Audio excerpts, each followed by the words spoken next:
I guess I do want to just bear kind of the testimony that I had. You know, um, the one thing that I could testify of, even when I had my struggles in life and when I was discouraged, I always knew that there was a God that answered prayers, and that comes from an experience with one of my uncles. You know, my cousin lost his wallet. It seems like a kind of a trivial thing. You know, it's just his wallet. It's just money.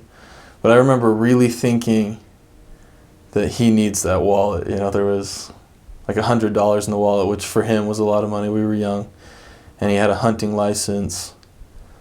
And I remember when we knelt down to pray, I told myself, like, I'm gonna have faith. I'm gonna believe that we're gonna find this wallet because we're praying.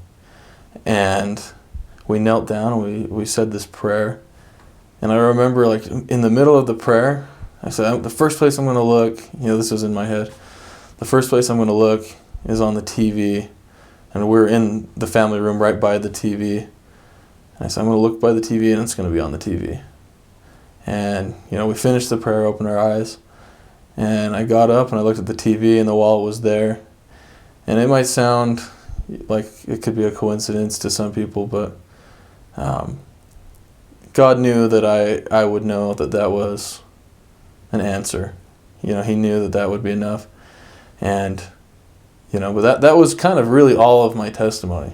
Like, I'd like to say that I knew the church was true. I believed the church was true, but I didn't really know. You know, the only thing that I knew is that there was a God and that he answered prayers.